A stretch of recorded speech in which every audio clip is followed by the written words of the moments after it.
Hello everyone, आज मैं आपके लिए एक्सप्लेन करूंगी इमॉर्टलिटी का एपिसोड नंबर 38। तो जैसा कि लास्ट एपिसोड में हमने देखा था कि फैंग खान पर हमला करने के लिए ब्लैक टर्टल ने शाओलिंग को अपने पपेट टेक्निक से कंट्रोल में लिया, जिसके चलते फैंग खान और शाओलिंग के दरमियान जबरदस्त फाइट शुरू हो गई। बाद में ब्लैक टर्टल सी माउंट का यूज करते हुए फैंग खान पर हमला करने लगा था, लेकिन उसी वक्त लॉन्गशान वहाँ आ जाती है और फिर उसकी मदद से फैंग खान ने ब्लैक टर्टल को हरा दिया। फैंग खान ने जब ब्लैक टर्टल की शील्ड ब्रेक करी थी, उसी वक्त ब्लैक टर्टल को पता चला कि फैंग खान के पास हुआंग चुआन द ग्रेट का ट्रेजर है, मगर वो ये राज किसी को बता पाई इससे पहले ही फैंग खान ने उसे खत्म कर दिया। और तभी ब्लैक ऑर्डर की फेरिस की आवाज सी मार्केट में गूंजने लगी।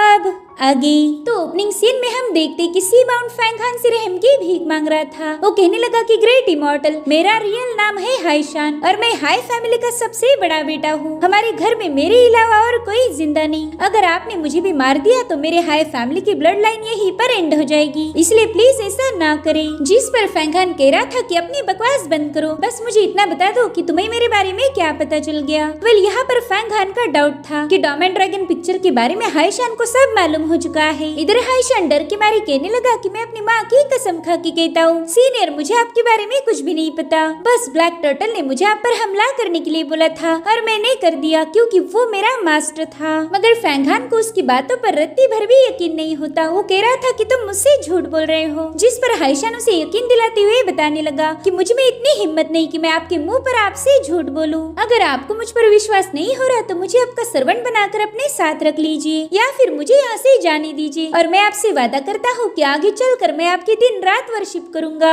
ग्रेट इमॉर्टल, मैं आपसे कोई झूठ नहीं बोल रहा, प्लीज मेरा यकीन कीजिए। और उतने में ही वहाँ पर ब्लैक ऑर्डर की एंट्री हो गई। इधर हाईशान वहाँ से भाग रहा था कि तभी फैंग खान उसके अंदर अपना टैलिस्मान डाल देता है। अब ये किस चीज का टैलिस्मान है ये हमें आगे पता चलेगा। इधर लॉन्गशान फैंग खान से कहने लगी कि अब हमने जल्दी से यहाँ से निकलना चाहिए, वरना ब्लैक ऑर्डर के साथ भी फाइट करनी पड़ेगी। जिसके बाद वो तुरंत ही अपनी बोट को समन कर लेती है। फैंग खान भी शाओलिंग को लेकर उस बोट पर सवार हो गया था, जिसके बाद ये लोग बड़ी तेजी से वांगुई सी मार्केट से भागने लगे। इधर हाईशान रोते हुए फेरिस से कहने लगा कि प्लीज अब आप ही हमारे मिस्टिक टर्टल पैलेस को जस्टिस दिलाए। मेरे मालिक ब्लैक टर्टल को बड़ी ही बेरहमी से मारा गया है और उस कातिल ने बस मेरे मालिक को ही खत्म नहीं किया बल्कि मेरा भी मुंह बंद करने की कोशिश की है। अच्छा हुआ आप दोनों फिर इस समय रहते यहाँ पहुँच गई, वरना मैं भी मेरे मालिक से मिलने के लिए जहन्नुम में जा चुका होता। वहीं पर वो दोनों फेरीज एकदम शांति से हाईशान की सारी बातें सुन रही थी। इधर हाईशान उनसे कहने लगा कि प्लीज फैंग खान और उसके दोस्तों को जल्दी से कैप्चर कर लीजिए, उनका सिर काट के आप मेरे मास्टर ब्लैक टर्टल को इंसाफ दिलाइए। आपने इस नाचीज हाईशान की गुहार सुन लेनी चाहिए। मगर फेरीज को फैंग खान को पकड़ने की कोई जल्दी नहीं थी। वो कहती कि युवा सिख के डिसाइपल काफी ज्यादा हिम्मत वाले हैं, मगर उन्होंने जल्दबाजी में काफी सारे दुश्मन बना लिए, इसी वजह से तो टाई सिख के लोग भी उन्हें मारना चाहते हैं। भले ही फैंग खान और उसके दोस्तों ने हमारे सी मार्केट के रूल को ब्रेक किया, मगर हम उन पर एक्शन नहीं लेंगे। एक काम टाई सिख के लोगों को करने दो, हम तो बस तमाशा देखेंगे। आज यहाँ पर जो भी एक्शन होगा उसका नतीजा है टाई और युवा सिख की दुश्मनी। हम तो बस तमाशा देख के मजे करेंगे। जिसके बाद वो दोनों फेरीज जोर जोर से हंसते हुए वहाँ से गायब हो गई।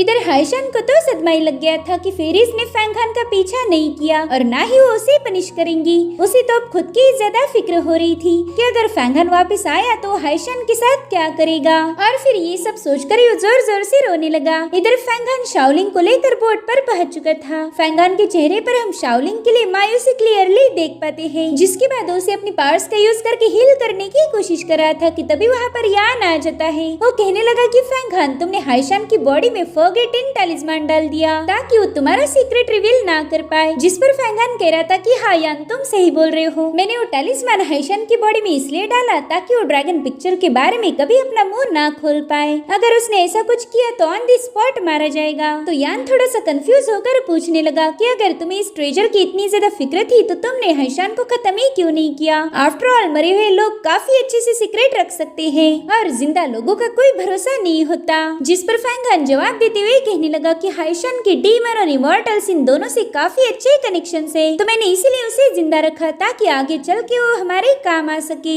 यान भी इस बात से अग्री हो गया, मगर वो कह रहा था कि ये झमेला कभी होता ही नहीं अगर शाओलिंग वो मैसेज ना भेजती तो क्या तुम्हें शाओलिंग पर अभी भी यकीन है? जिस पर फैंगान कहने लगा कि मैंने और शाओलिंग ने कई सारी लाइफ एंड डेथ सिचुएशन में एक दूसरे का साथ दिया है, इसलिए मुझे उस पर पूरा यकीन है, वो कभी मुझे नुकसान नहीं पहुँचाएगी। तो यान कहने लगा ठीक है, एक काम करो, इसे डॉम एंड ड्रैगन पिक्चर में भेज दो, मैं येलो रिवर के वाटर का यूज करके इसकी हीलिंग प्रोसेस को तेज करता हूँ। तो फैंगन कहता है ठीक है, इसका ख्याल रखना। यान उसकी बातों से काफी ज्यादा शॉक हो रहा था, क्योंकि फैंगान ने आज से पहले कभी शाओलिंग की इतनी फिक्र नहीं की थी। गाइस, मुझे ऐसा लग रहा है कि फैंगान शाओलिंग को काफी ज्यादा पसंद करने लगा है। इधर टाइसिक के तीनों डिसाइपल्स फैंगान की बोट को दूर से ही देख रहे थे। यूफिन कहने लगा कि फैंगान यहाँ से इसलिए भाग पाया क्योंकि मैंने ऑलरेडी ब्लैक ऑर्डर की फेरिस को टाइसिक के ब्याह में पैगाम भेजा कि उन्होंने हमारे और फैंगान के बीच में इंटरफेयर नहीं करना चाहिए। जिस पर जियोन कह रहा था कि फैंगान तो काफी ज्यादा बहादुर निकला, मुझे कभी लगा नहीं था कि वो वांगुई सी मार्केट में किसी की जान लेगा। जिस पर जाओ कहता है कि सिचुएशन तो अब काफी ज्यादा इंटरेस्टिंग हो गई। वैसे ही फैंगान से हमारी पुरानी दुश्मनी है, मगर इस बार हम उसे खत्म करके वांगुई सी मार्केट पर भी एहसान करेंगे। जिसके बाद ये तीनों अपने सेलेस्टियल लायंस को समन कर लेते हैं और फिर उन्हीं पर सवार होकर ये बड़ी तेजी से फैंगान का पीछा करना शुरू कर दिए। इन तीनों को वहाँ से जाते हुए डीमन प्रिंस टियानचिंग ने भी देख लिया था। वो कहते वाह वाह क्या इंटरेस्टिंग शो है, इसमें तो और ज्यादा मजा आएगा। जिसके बाद वो अपनी वाइन खत्म करके इन तीनों को फॉलो करना शुरू कर देता है। वहीं पर फैंगान की बोट वांगुई से काफी दूर आ चुकी थी। लॉन्गशन फैंगान से कहने लगी कि बस अब वो टाइसिक के लोग हमारा पीछा करते हुए यहाँ ना आ जाए, वरना तो मुसीबत हो जाएगी। जिस पर फैंगान शाओलिंग को जवाब देते हुए कहने लगा कि अगर वो यहाँ आए भी तो क्या हुआ, हम एक बार फिर से उनके साथ फाइट करेंगे। तो लॉन्गशन उसे समझाने की कोशिश करने लगी कि टाइसिक के लोगों के साथ हम पंगे नहीं ले सकते, वो लोग बहुत ज्यादा पावरफुल है, क्या तुम्हें उनसे जरा भी डर नहीं लगता? तो फैंगान गुस्से में जवाब देते हुए कहने लगा कि अगर डर के और हमेशा छुप के ही जीना है तो फिर कल्टीवेशन का क्या ही फायदा? अगर हम उनका मुकाबला करते हुए हार भी गए तो क्या हुआ? मुझे उन लोगों से कोई डर नहीं। और उतने में ही एक सेलेस्टियल लायन सीधे उनकी बोट पर कूद जाता है, जिससे इनकी बोट एक तरफ से पानी में झुक गई थी। अब वो लायन बड़ी तेजी से फैंगान और लॉन्गशान पर हमला करने की कोशिश करता है, मगर ये दोनों भी उसमें से बाहर आ गए। जिसके बाद लॉन्गशान ने तुरंत ही उस बोट को गायब कर दिया। इधर जाओ जियन से कहने लगा कि सीनियर, मैं आपके साथ शर्त लगाना चाहता हूँ, अगर मेरे लायन ने आपके लायन से पहले ही उन दोनों में से किसी एक को भी खत्म कर दिया तो आप मुझे एक युआन यिंग पिल दोगे। बताओ क्या आपको ये बेट मंजूर है? जिस पर जियन कह रहा था कि बस एक पिल के लिए शर्त क्यों लगा रहे हो, वो तो तुम्हें मैं वैसे भी दे दूंगा। वही दूसरी तरफ फैंगान उस लायन के साथ जबरदस्त फाइट कर रहा था। उसने अपने वुडन स्पीयर का यूज करते हुए लायन पर हमला तो कर दिया, मगर वो लायन फैंगान के स्पीयर को एक ही सेकंड में ब्रेक कर देता है।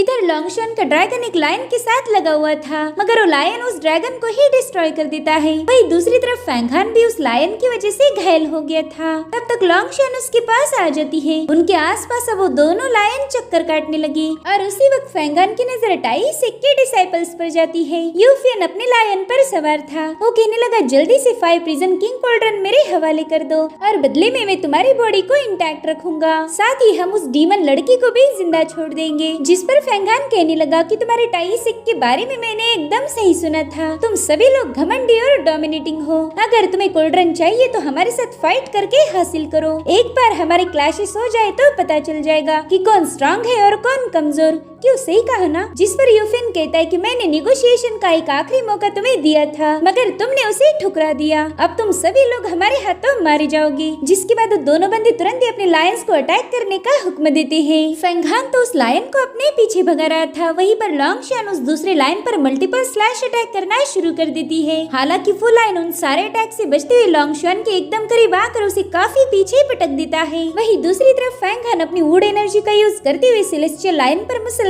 हमले कर रहा था, मगर वो लायन तो उसके हर एक अटैक को डॉज कर देता है। वहीं दूसरी तरफ लॉन्गशान लायन के अटैक से बाल बाल बच गई थी। तब वो तुरंत ही 10,000 वाटर्स फ्रीज टेक्निक का यूज करते हुए अपनी सोड पानी में हिट करती है, जिससे वहाँ पर बहुत ही स्ट्रॉन्ग स्पिरिचुअल ऑरा रिलीज होने लगी। वो ऑरा इतनी खतरनाक थी कि एक सेकंड के लिए टाइसिक के बंदे भी उससे डर गए और अब देखते ही देखते वहाँ का काफी सारा एरिया बर्फ में बदल चुका था। इधर एक लायन बड़ी स्पीड से आकर लॉन्गशान पर अटैक कर देता है, तो फैंगान और लॉन्गशान ने मिलकर उस लायन को काफी पीछे पुश कर दिया। साथ ही दोनों भी उस लायन की एनर्जी से दूर फेंके गए थे, मगर इन लोगों ने एक लायन को तो बर्फ में ट्रैप ही कर दिया था। हालांकि लोंगशान फैंगहान से कहने लगी कि इतनी पावर्स का यूज करके भी हम इन लायंस को रोक नहीं पा रहे। अगर सिर्फ ये 2 सेलेस्टियल लायंस हमें इतना थकाएंगे तो तीसरा लायन आ गया तो हमारा क्या होगा। तब तक वो ट्रैप्ड लायन बर्फ को चीरते हुए सीधा इन लोगों पर छलांग लगा देता है। बेसिकली ये लायंस इस फाइट में डोमिनेट कर रहे थे, तो इन्हें रोकने का फैंगहान के दिमाग में एक आइडिया आ जाता है। वो कहता है कि लोंगशान, हमने अपने पावर्स को कंबाइन करके 5 प्रिजन किंग कोल्ड्रन से कनेक्ट करना होगा। अब तो इसी का यूज करके हम इन्हें टक्कर दे सकते हैं। जिसके बाद फैंगहान ने तुरंत ही अपनी कोल्ड्रन को बाहर निकाल लिया। इधर ये दोनों लायंस इन लोगों पर अटैक करने के लिए आगे बढ़ ही रहे थे कि तभी फैंगहान उस कोल्ड्रन को हवा में उछाल देता है। साथ ही साथ लोंगशान ने भी फैंगहान से कनेक्ट होते हुए अपनी पावर्स को फैंगहान की पावर के साथ कंबाइन कर दिया,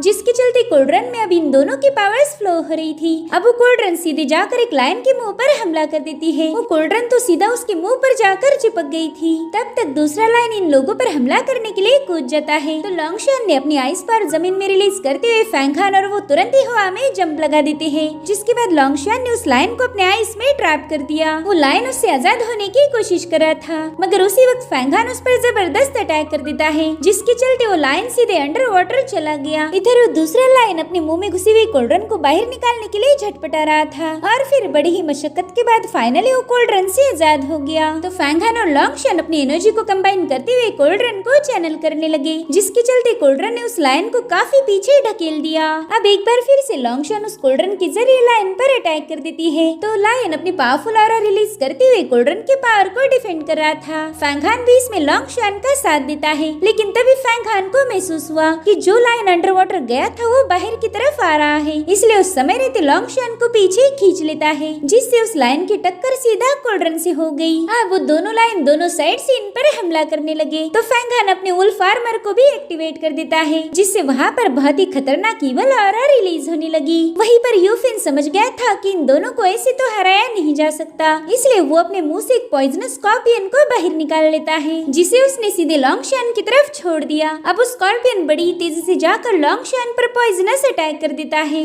जिसके चलते वो घायल होकर नीचे गिर गई। वहीं पर फैंगहान को लोंगशान की काफी ज्यादा फिक्र हो रही थी, इसलिए उसने तुरंत ही सेलेस्टियल लाइन के अटैक को ब्रेक करते हुए लोंगशान को लेकर वो वहाँ से साइड में हट गया। वो उससे कह रहा था कि अब तुम्हें फाइट करने की जरूरत नहीं, मैं जानता हूँ तुम तकलीफ में हो, इसलिए तुम बस मेरे साथ रहो। लेकिन लोंगशान उसके लिए मना कर देती है। तब तक वो तीनों सेलेस्टियल लायंस ने इन्हें घेर लिया था। यूफिन कहने लगा कि शायद अब तुम दोनों को पता चल ही गया होगा कि कौन स्ट्रॉन्ग है और कौन कमजोर। जिस पर लोंगशान कहने लगी कि तुम टाई सेक्ट के लोग बस ईमानदार सेक्ट होने का दिखावा करते हो, मगर तुमने पॉइजन का यूज करके हमें हराने की कोशिश की, ऐसी ट्रिक्स तो बस कमजोर लोग यूज करते हैं। जिस पर यूफिन कहने लगा कि अगर मैंने पॉइजनस स्कॉर्पियन का यूज किया भी तो क्या हुआ, वैसे भी तुम थोड़ी ही देर बाद मरने वाली हो, अगर तुम्हें शिकायत करनी है तो जहन्नुम के राजा से करो। इधर फैंगहान लोंगशान को समझाते हुए कहने लगा कि इनसे तो मैं डील करूंगा। जिसके बाद उन तीनों से कहने लगा कि तुम लोगों ने इस बार हद पार कर दी, हमारा ये ट्रेजर छीनने के लिए तुमने हम पर जानलेवा अटैक किया, अगर तुमने हमारे साथ कुछ भी गलत किया तो मेरी मास्टर किंग शुई इसका बदला जरूर लेगी। वो तुम तीनों को पाताल से ढूंढ के भी खत्म कर देगी। किंग शुई का नाम सुनते ही जियोन जोर जोर से हंसने लगता है। वो कह रहा था आखिर है कौन है किंग शुई, वो खुद को समझती क्या है, मैंने तो सुना था कि वो हर बार डीमन कल्टीवेटर के साथ लगी रहती है, उसकी जैसी तो बेकार कल्टीवेटर मैंने आज तक नहीं देखी थी, और तुम उसी घटिया बंदी का नाम लेकर हमें डरा रहे हो। ये सब सुनकर फैंगहान काफी ज्यादा भड़क गया था। वो कह रहा था जियोन अपनी जबान को लगाम लगा। उतने में इजाओ फैंगहान को बताने लगा कि किंग शुई हमारे टाई सेक्ट के डिसाइपल का कुछ भी बिगाड़ नहीं सकती, अगर उसने कुछ ऐसा वैसा किया तो उसे एक डिवाइन पनिशमेंट मिलेगी, जिसमें उसका जिस्म ही क्या बल्कि हड्डियां भी गल जाएगी। और तभी वहाँ पर टियानचिंग की आवाज गूंजने लगी। वो कह रहा था क्या सच में तुम उसे पनिश करोगे? अभी लोग देखते हैं कि आसमान में बिजलियां कड़कने लगी है, साथ ही साथ वहाँ पर तेज हवाएं बहने लगी। इधर फैंगहान दिल में सोच रहा था कि वाह टियानचिंग, तुमने तो बड़े ही सही टाइम पर एंट्री मारी है, मैं तो तुम्हारा ही इंतजार कर रहा था। और अब टियानचिंग ने अपनी जबरदस्त थंडर से उन सेलेस्टियल लायंस पर अटैक करना शुरू कर दिए। वो उन पर मुसलसल बिजलियां गिराना शुरू कर देता है, जिससे उन सेलेस्टियल लायंस की बॉडी में आग लग गई थी।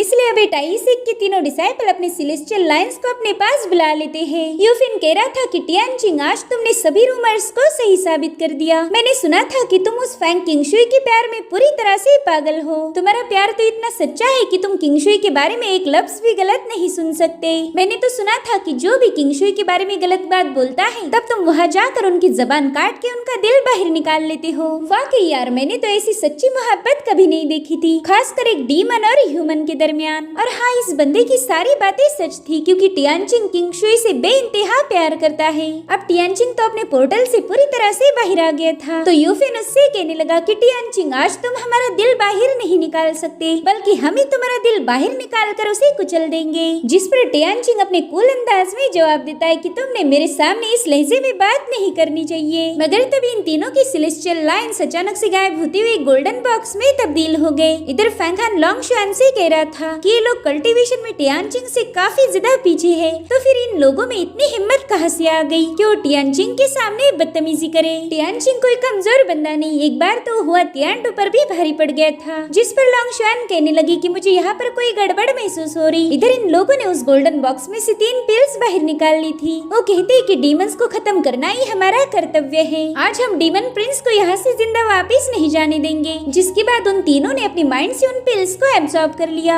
ऐसा करने की वजह से उनकी बॉडी काफी अजीब तरीके से रिएक्ट कर रही थी और फिर उनकी बॉडी से बहुत ही स्ट्रॉन्ग ऑरा रिलीज होना शुरू हो गई, जिससे फैंगहान और लोंगशुआन को भी तकलीफ होने लगी थी। रही बात टियानचिंग की, तो एकदम रिलैक्स था। वो कहने लगा कि ये तो मैड डीमन लाइफ रिड्यूसिंग पिल है, शायद इसी वजह से ये तीनों मेरे सामने इतना उछल रहे थे। अगर तुमने इस पिल का यूज किया है तो इसका सीधा मतलब ये है कि तुम मुझे वाकई में मारना चाहते हो। जिस पर यूफिन जवाब देते हुए कहने लगा कि टाइसिक का काम है डीमंस को एलिमिनेट करके इस दुनिया को प्रोटेक्ट करना, तो अब डीमन प्रिंस यिंग टियानचिंग मरने के लिए तैयार हो जाओ। और इसी के साथ ये एपिसोड यहीं पर एंड हो जाता है। Thank you so much for watching. Bye bye, take care.